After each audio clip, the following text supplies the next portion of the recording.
أعوذ بالله من الشيطان الرجيم.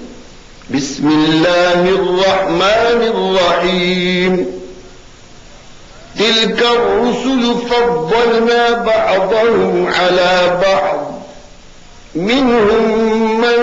كلم الله ورفع بعضهم درجات، وآتينا عيسى ابن مريم البينات وأيدناه بروح القدس، ولو شاء الله ما اقتتل الذين من بعدهم من بعد ما جاءتهم البينات ولكن اختلفوا، فمنهم من آمن ومنهم من كفر، ولو شاء الله ما اقتتلوا ولكن الله يفعل ما يريد. يا أيها الذين آمنوا أنفقوا مما رزقناكم من قبل أن يأتي يوم لا بيع فيه ولا خلة ولا شفاعة، والكافرون هم الظالمون. الله لا إله إلا هو الحي القيوم، لا تأخذه سنة ولا نوم، له ما في السماوات وما في الأرض. من ذا الذي يشفع عنده إلا بإذنه، يعلم ما بين أيديهم وما خلفهم، ولا يحيطون بشيء من علمه إلا بما شاء، وسع كرسيه السماوات والأرض ولا يؤوده حفظهما وهو العلي العظيم. لا إكراه في الدين، قد تبين الرشد من الغي،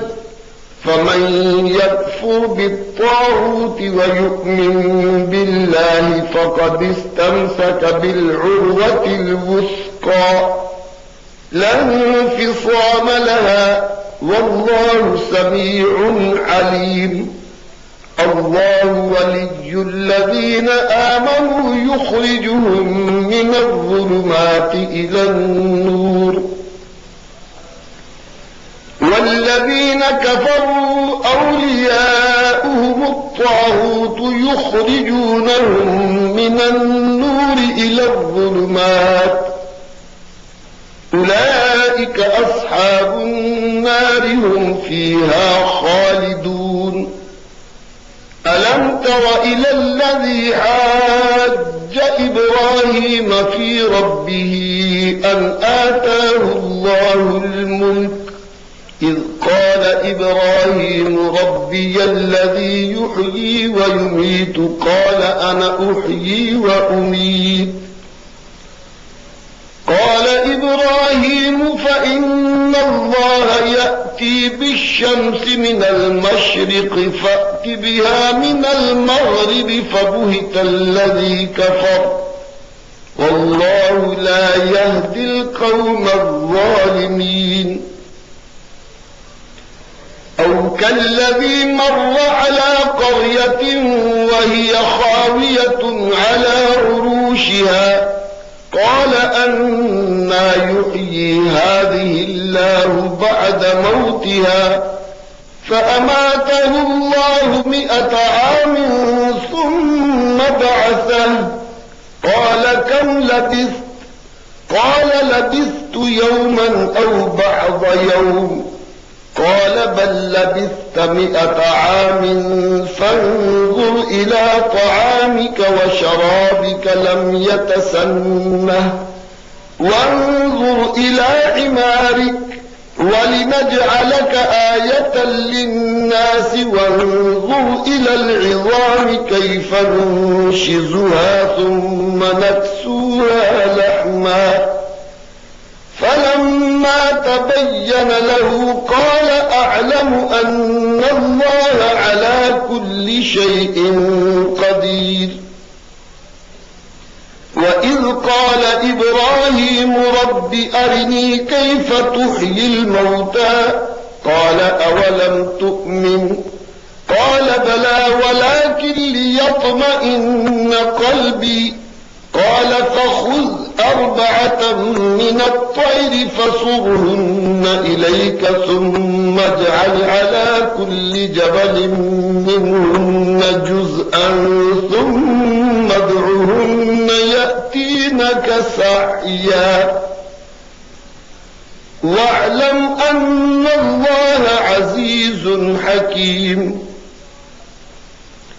مثل الذين ينفقون أموالهم في سبيل الله كمثل حبة أنبتت 7 سنابل في كل سنبلة 100 حبة والله يضاعف لمن يشاء والله واسع عليم. الذين ينفقون أموالهم في سبيل الله ثم لا يتبعون ما أنفقوا منا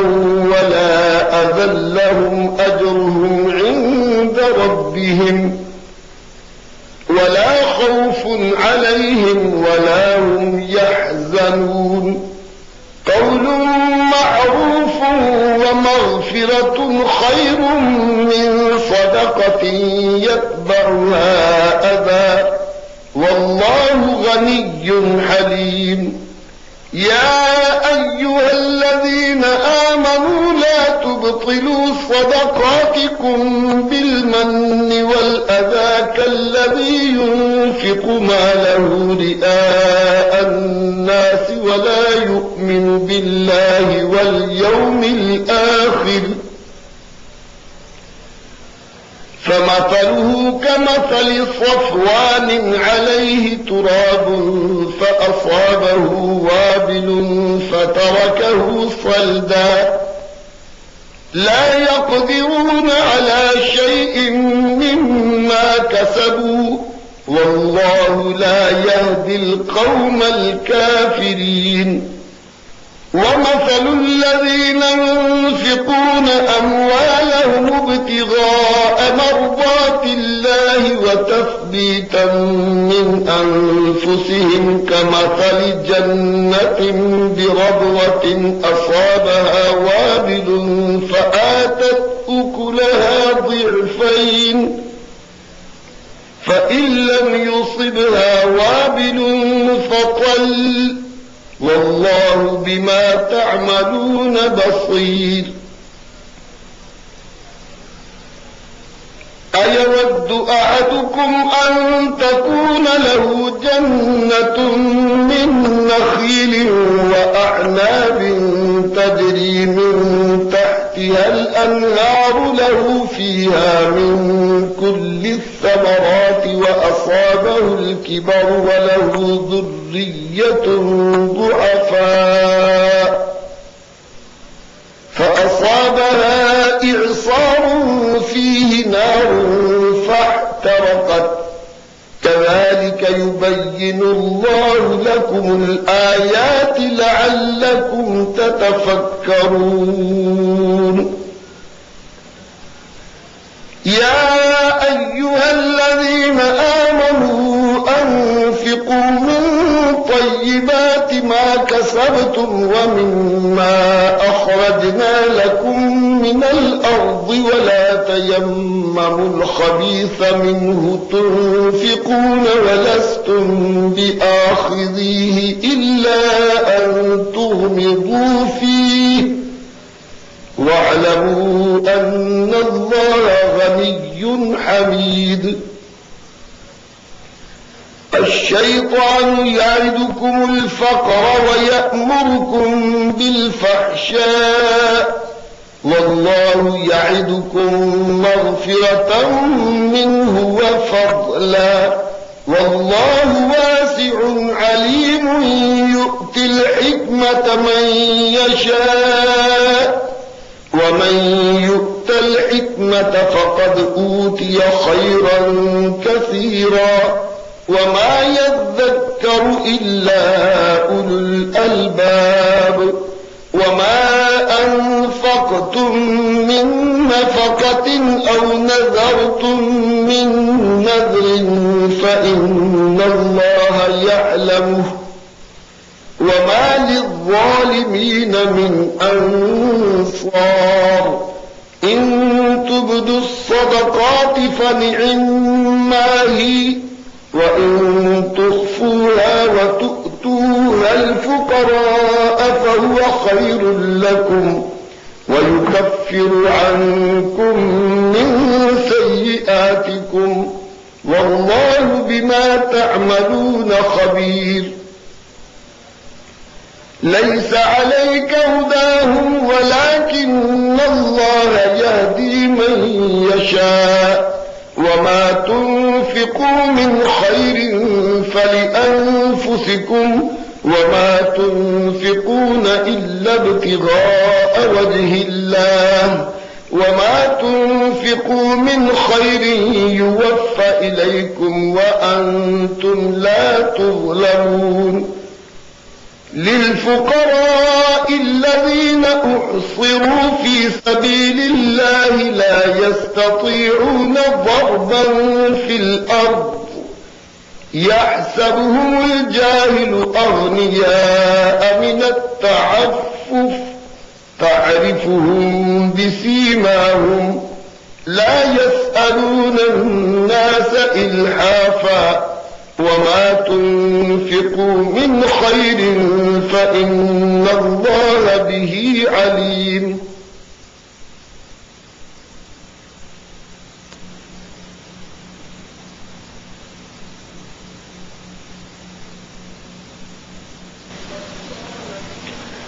الذين ينفقون أموالهم بالليل والنهار سرا وعلانية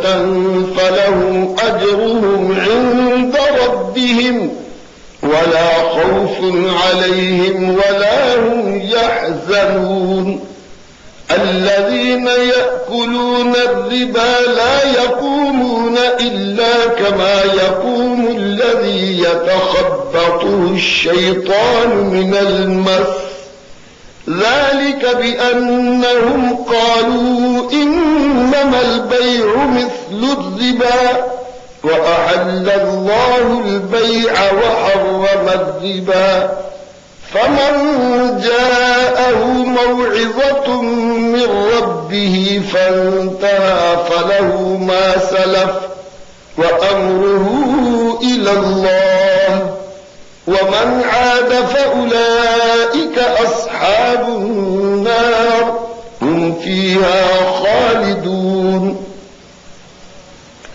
يمحق الله الربا ويربي الصدقات والله لا يحب كل كفار أثيم إن الذين آمنوا وعملوا الصالحات وأقاموا الصلاة وآتوا الزكاة لهم أجرهم عند ربهم ولا خوف عليهم ولا هم يحزنون يا أيها الذين آمنوا اتقوا الله وذروا ما بقي من الربا إن كنتم مؤمنين فإن لم تفعلوا فأذنوا بحرب من الله ورسوله وإن تبتم فلكم رؤوس أموالكم لا تظلمون ولا تظلمون وإن كان ذو عسرة فنظرة إلى ميسرة وأن تصدقوا خير لكم إن كنتم تعلمون واتقوا يوما ترجعون فيه إلى الله ثم توفى كل نفس ما كسبت وهم لا يظلمون يا أيها الذين آمنوا إذا تداينتم بدين إلى أجل مسمى فاكتبوه وليكتب بينكم كاتب بالعدل ولا يأب كاتب أن يكتب كما علمه الله فليكتب وليملل الذي عليه الحق وليتق الله ربه ولا يبخس منه شيئا فإن كان الذي عليه الحق سفيها أو ضعيفا أو لا يستطيع أن يمل فليملل وليه بالعدل واستشهدوا شهيدين من رجالكم فإن لم يكونا رجلين فرجل وامرأتان ممن ترضون من الشهداء أن تضل إحداهما فتذكر إحداهما الأخرى ولا يأبى الشهداء إذا ما دعوا ولا تسأموا أن تكتبوه صغيرا أو كبيرا إلى أجله ذلكم أقسط عند الله وأقرب للشهادة وأدنى ألا ترتابوا إلا أن تكون تجارة حاضرة تديرونها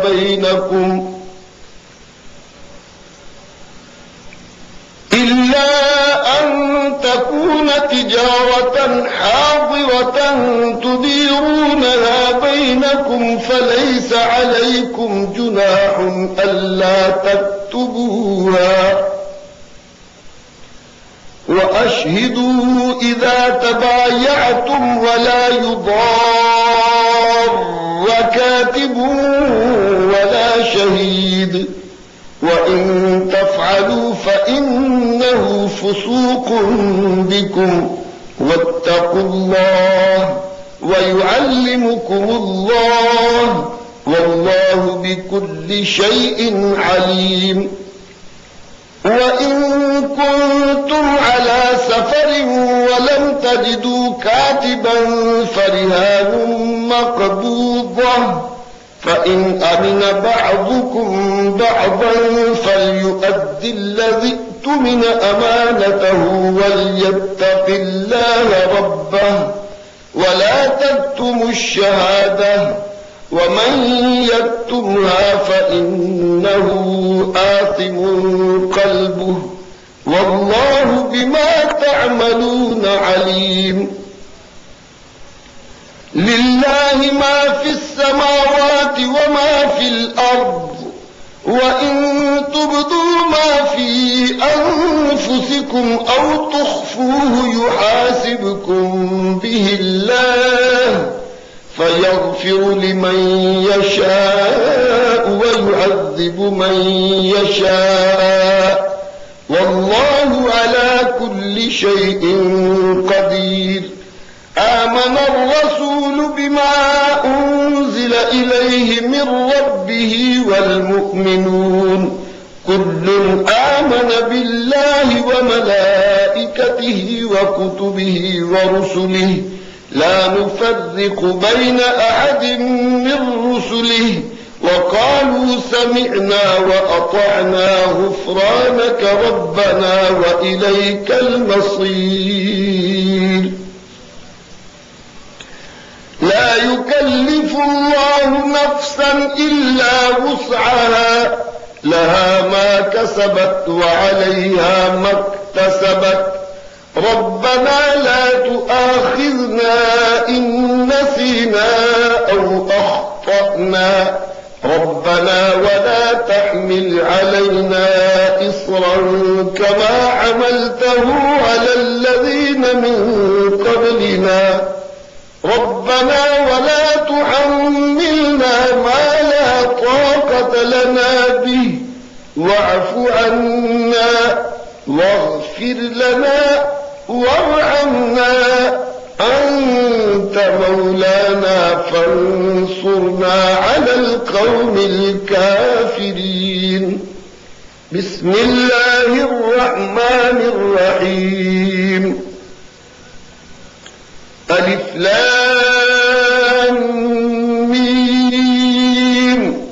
الله لا إله إلا هو الحي القيوم نزل عليك الكتاب بالحق مصدقا لما بين يديه وأنزل التوراة والإنجيل من قبل هدى للناس وأنزل الفرقان إن الذين كفروا بآيات الله لهم عذاب شديد والله عزيز ذو انتقام. إن الله لا يخفى عليه شيء في الأرض ولا في السماء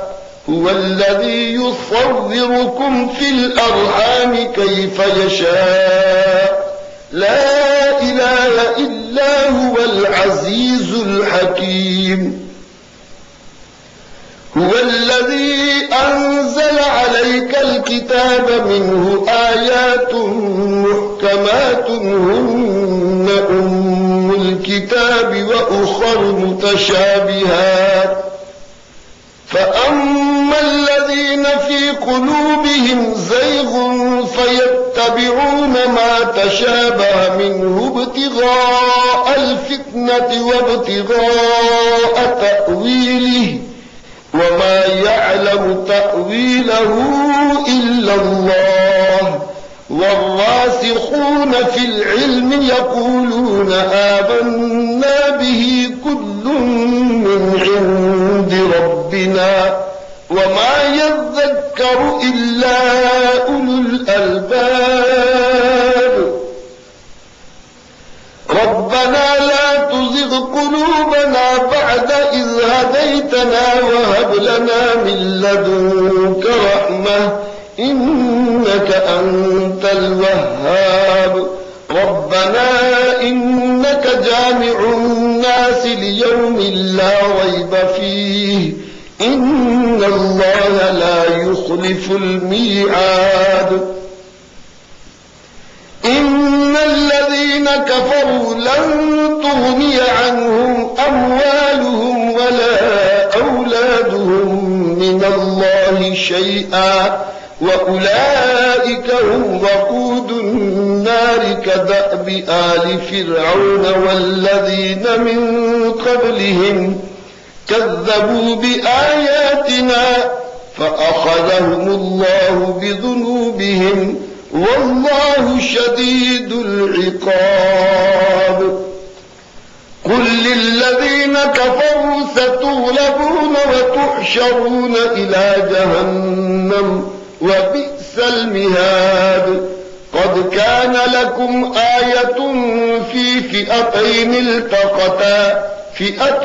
تقاتل في سبيل الله وأخرى كافرة يرونهم مثليهم رأي العين والله يؤيد بنصره من يشاء إن في ذلك لعبرة لأولي الأبصار. زين للناس حب الشهوات من النساء والبنين والقناطير المقنطرة من الذهب والفضة والخيل المسومة والأنعام والحرث ذلك متاع الحياة الدنيا والله عنده حسن المآب. قل أنبئكم بخير من ذلكم للذين اتقوا عند ربهم جنات تجري من تحتها الأنهار خالدين فيها وأزواج مطهرة ورضوان من الله والله بصير بالعباد الذين يقولون ربنا إننا آمنا فاغفر لنا ذنوبنا وقنا عذاب النار الصابرين والصادقين والقانتين والمنفقين والمستغفرين بالأسحار شهد الله أنه لا إله إلا هو والملائكة وأولو العلم قائما بالقسط لا إله إلا هو العزيز الحكيم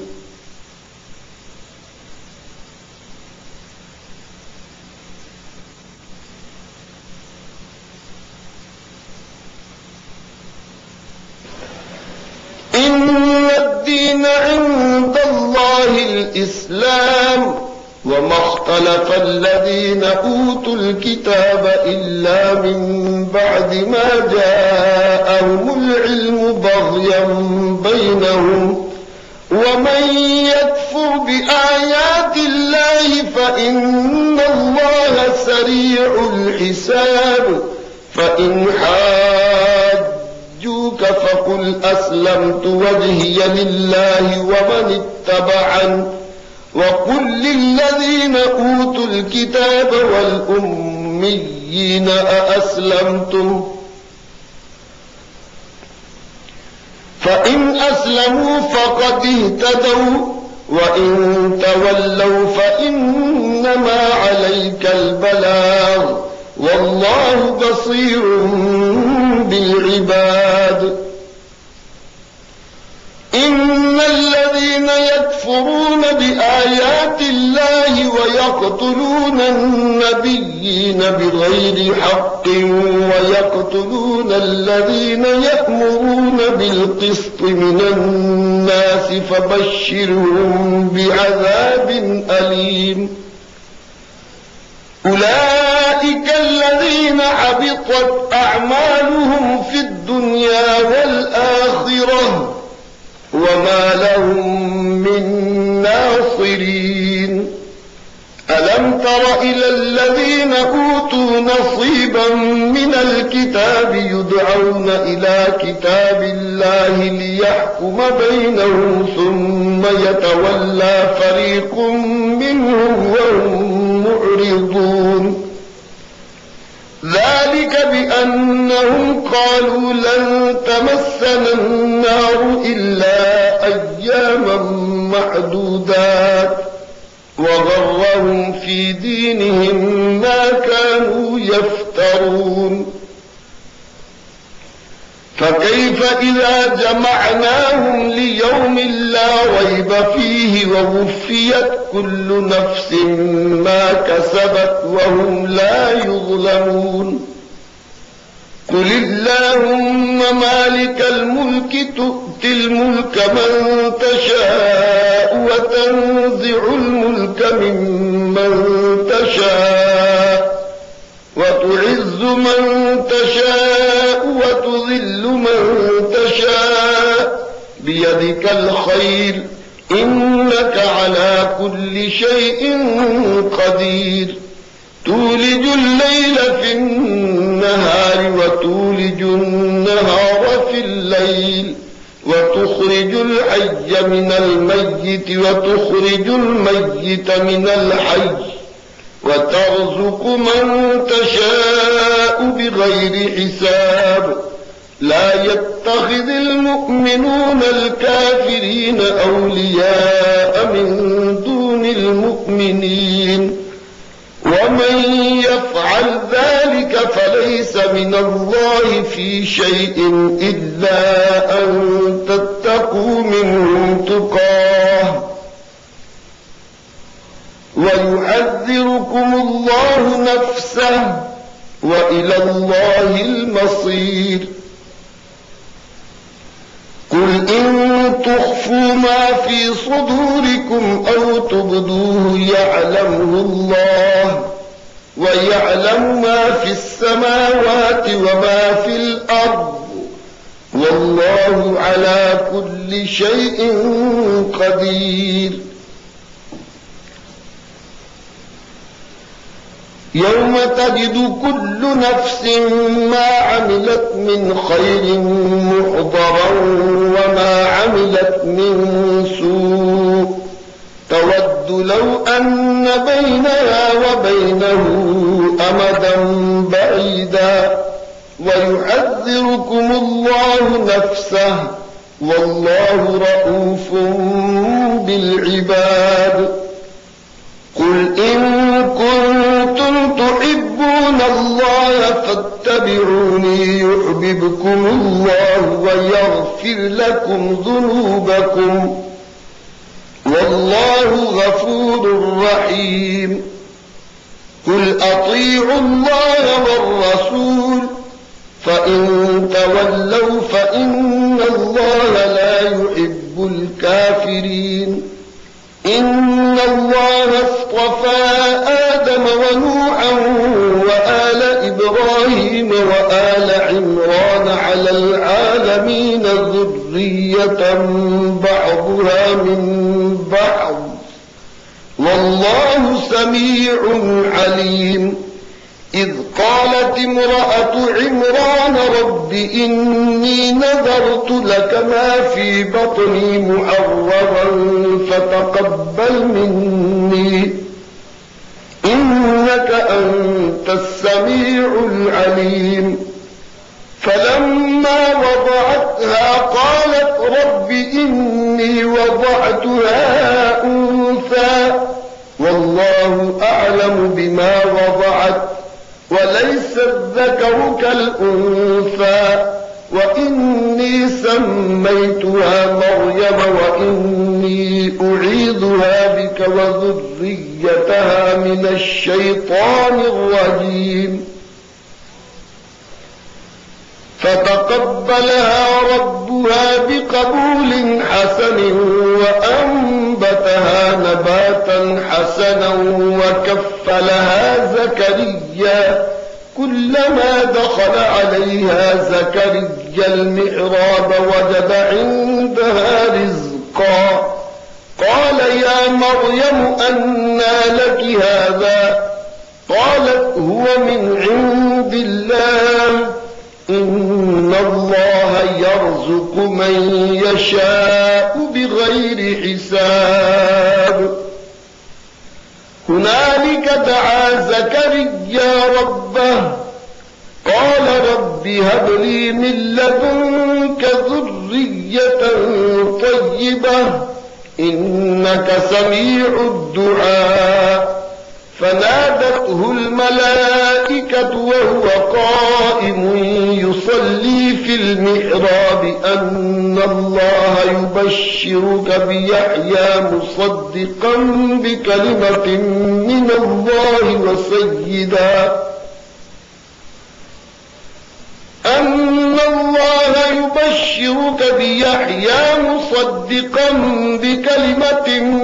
الله وسيدا وحصورا ونبيا من الصالحين. قال رب أنى يكون لي غلام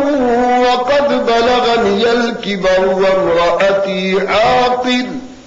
قال كذلك الله يفعل ما يشاء. قال رب اجعل لي آية قال آيتك ألا تكلم الناس 3 أيام إلا رمزا واذكر ربك كثيرا وسبح بالعشي والإبكار. وإذ قالت الملائكة يا مريم إن الله اصطفاك وطهرك واصطفاك على نساء العالمين. يا مريم اقنتي لربك واسجدي واركعي مع الراكعين. ذلك من أنباء الغيب نوحيه إليك وما كنت لديهم إذ يلقون أقلامهم أيهم يكفل مريم وما كنت لديهم إذ يختصمون إذ قالت الملائكة يا مريم إن الله يبشرك بكلمة منه اسمه المسيح عيسى ابن مريم وجيها إذ قالت الملائكة يا مريم إن الله يبشرك بكلمة منه اسمه المسيح عيسى ابن مريم وجيها في الدنيا والآخرة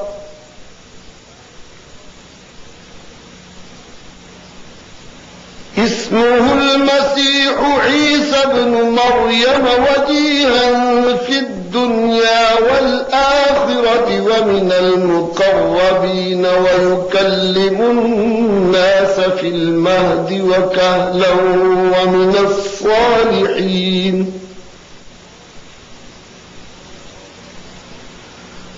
قالت رب أنى يكون لي ولد ولم يمسسني بشر قال كذلك الله يخلق ما يشاء إذا قضى أمرا فإنما يقول له كن فيكون ويعلمه الكتاب والحكمة والتوراة والإنجيل ورسولا إلى بني إسرائيل أني قد جئتكم بآية من ربكم أني أخلق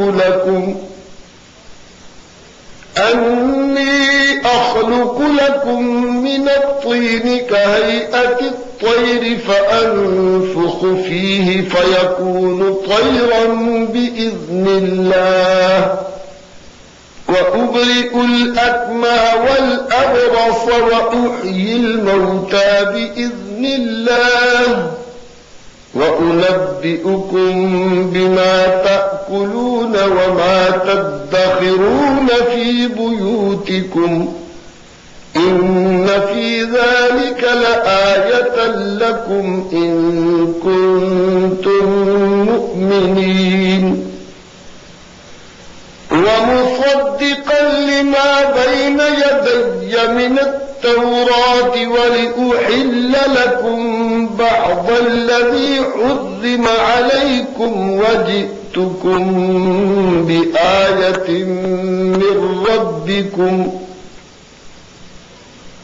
فاتقوا الله وأطيعون إن الله ربي وربكم فاعبدوه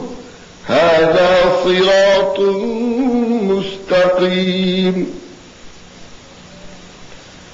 فلما أحس عيسى منهم الكفر قال من أنصاري إلى الله قال الحواريون نحن أنصار الله آمنا بالله واشهد بأننا مسلمون ربنا آمنا بما أنزلت واتبعنا الرسول فاكتبنا مع الشاهدين ومكروا ومكر الله والله خير الماكرين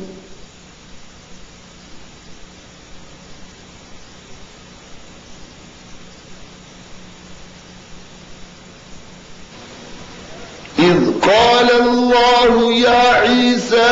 إني متوفيك ورافعك إلي ومطهرك من الذين كفروا وجاعل الذين اتبعوك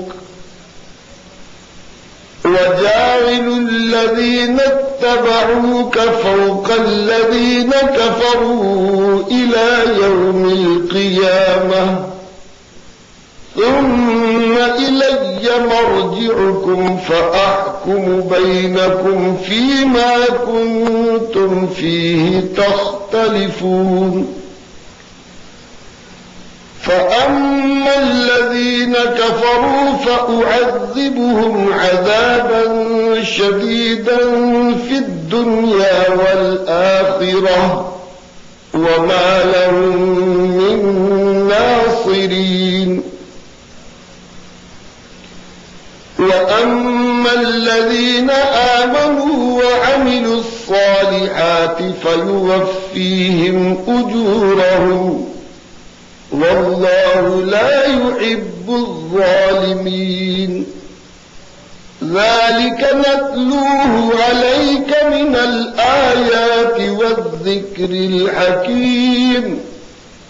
إن مثل عيسى عند الله كمثل آدم خلقه من تراب ثم قال له كن فيكون الحق من ربك فلا تكن من الممترين فمن حاجك فيه من بعد ما جاءك من العلم فقل تعالوا ندع أبناءنا وأبناءكم ونساءنا ونساءكم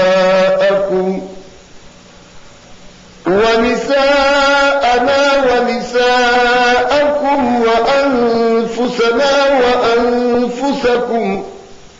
ثم نبتهل فنجعل لعنة الله على الكاذبين إن هذا لهو القصص الحق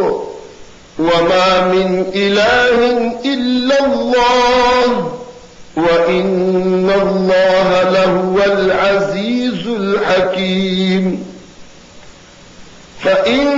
تولوا فإن الله عليم بالمفسدين قل يا أهل الكتاب تعالوا إلى كلمة سواء بيننا وبينكم ألا نعبد إلا الله ولا نشرك به شيئا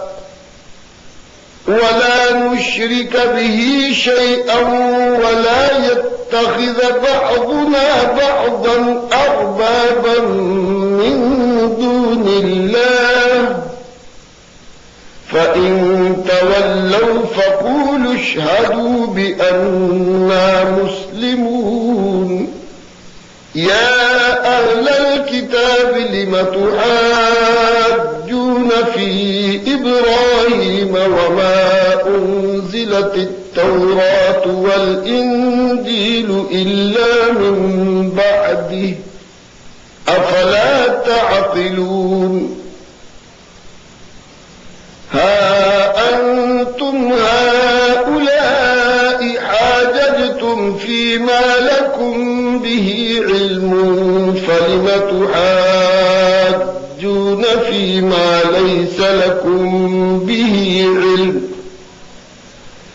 والله يعلم وأنتم لا تعلمون ما كان إبراهيم يهوديا ولا نصرانيا ولكن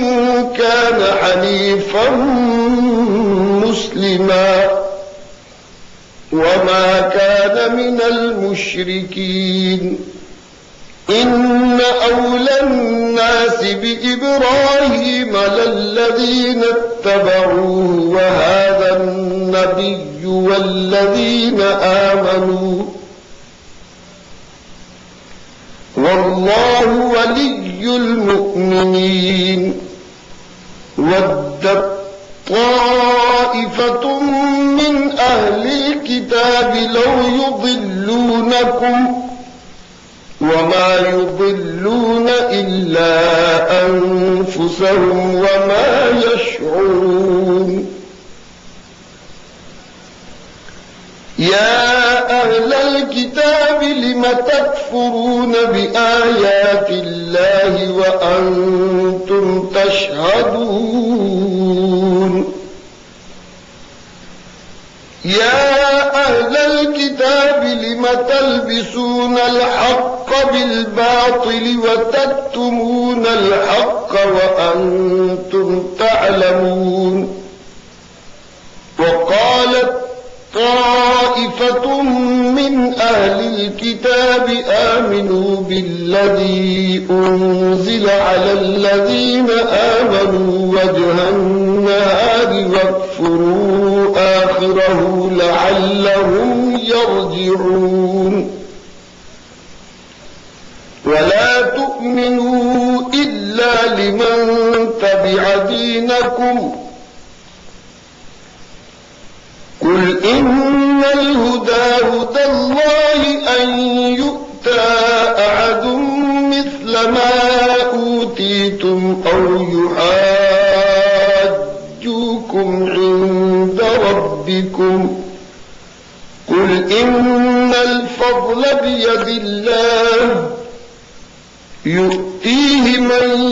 يشاء والله واسع عليم يختص برحمته من يشاء والله ذو الفضل العظيم ومن أهل الكتاب من إن تأمنه بقنطار يؤديه إليك ومنهم من إن تأمنه بدينار لا يؤديه إليك إلا ما دمت عليه قائما ذلك بأنهم قالوا ليس علينا في الأميين سبيل ويقولون على الله الكذب وهم يعلمون بلى من أوفى بعهده واتقى فإن الله يحب المتقين إن الذين يشترون بعهد الله وأيمانهم ثمنا قليلا أولئك لا خلاق لهم في الآخرة ولا يكلمهم الله ولا ينظر إليهم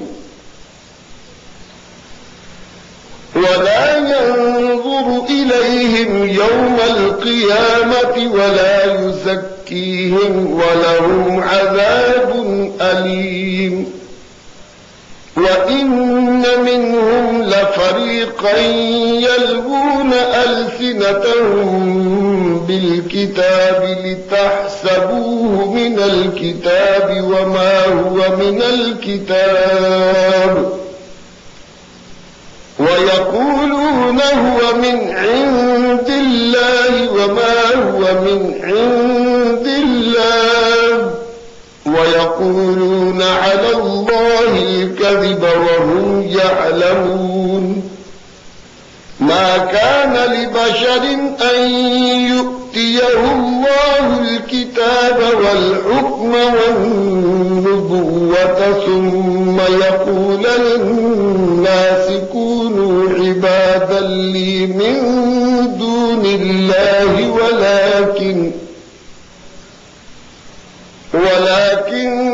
كونوا ربانيين بما كنتم تعلمون الكتاب وبما كنتم تدرسون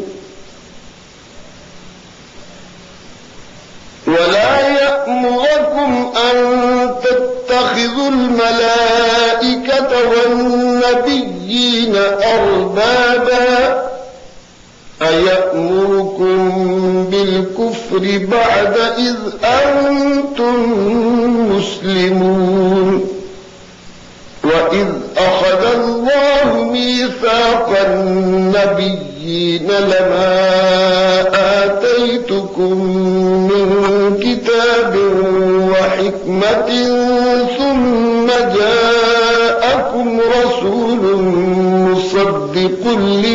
معكم ثم جاءكم رسول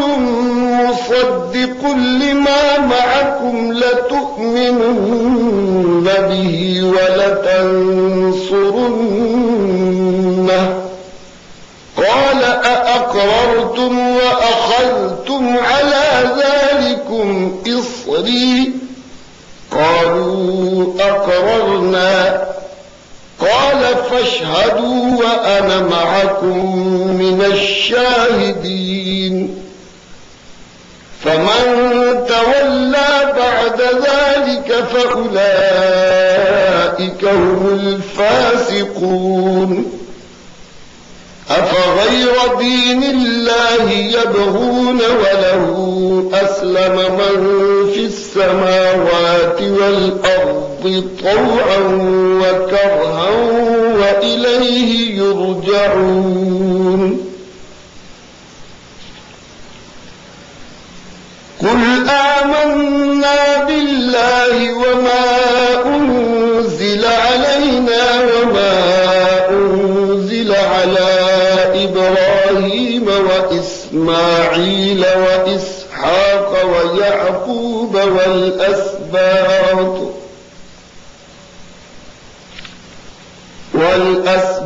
وما أوتي موسى وعيسى والنبيون من ربهم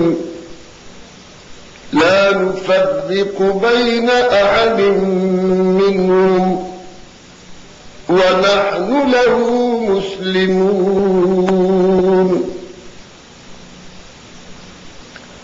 ومن يبتغ غير الإسلام دينا فلن يقبل منه وهو في الآخرة من الخاسرين كيف يهدي الله قوما كفروا بعد إيمانهم وشهدوا أن الرسول حق وجاءهم البينات والله لا يهدي القوم الظالمين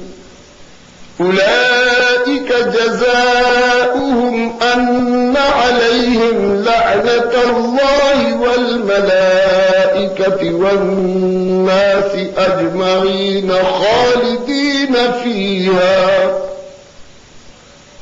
لا يخفف عنهم العذاب ولا هم ينظرون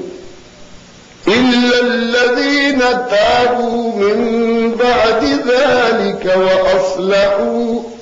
فإن الله غفور رحيم إن الذين كفروا بعد إيمانهم ثم ازدادوا كفرا لن تقبل توبتهم وأولئك هم الضالون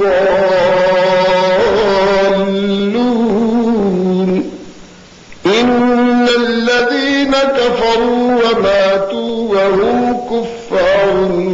فلن يقبل من أحدهم